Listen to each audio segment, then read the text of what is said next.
In the 1950s, Americans spent 25 cents of each dollar on food at restaurants. In 2019, that number has more than doubled. But dining out is expensive, and an easy way to save money in your budget is by cooking at home. Author Cathy Erway saved almost $8,000 over 2 years by eating at home.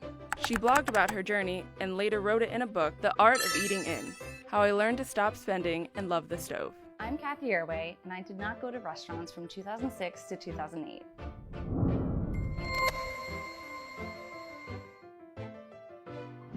I was in my mid-20s and living in New York City. I wasn't saving up anything, and so I decided that if I just cut out the restaurants and cooked really exciting things and hopefully satisfying things, so I didn't feel like I was missing out on the restaurants too much, that I could save a lot of money that way. And it turned out to be the case. For Cathy, transitioning from eating out 4 to 5 times a week to cooking at home was surprisingly easy.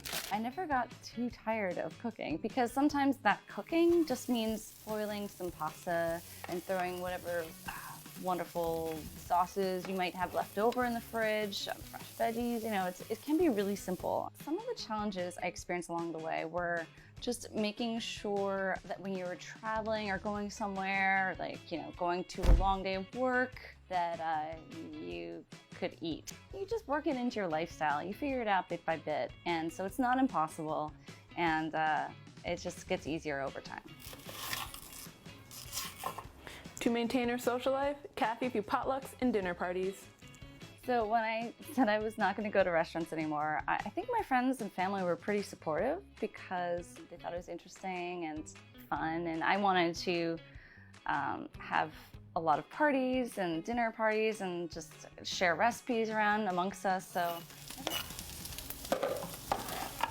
still, the whole purpose of not eating out at restaurants was to save money.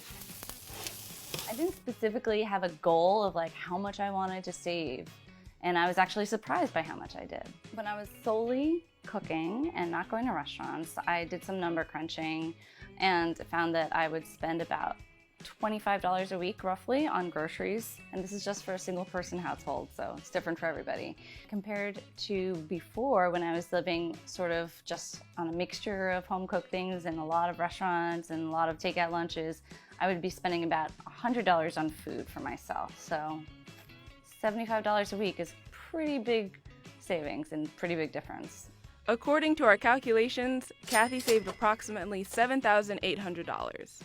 I would totally go for 2 years again of not going out to eat, because it's easy and it's actually a lot of fun. Now, when I do go out to restaurants, it's pretty different, because I'm always going out for some reason of exploring something new, whether it's Uzbek food or, to go to dim sum, because I'm not going to make myself 8 types of individual dumplings. I like to go out for a purpose of exploring and tasting something amazing. And I think that it's great to have, a normal sort of restaurant meal, but when I do eat out and it's something that maybe I could have made an approximate version of at home, it's a little less exciting. If you want to recreate Cathy's 2-year-long experiment, she says to tell your friends.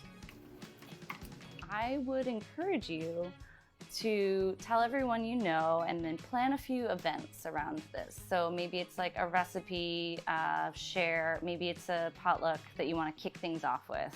I think that the mutual support might hold you accountable, but also keep you afloat with fun ideas. Even if you don't give up restaurants and delivery entirely, switching to homemade meals a few times a week will add up quickly and is an easy way to start saving money. Bon appetit!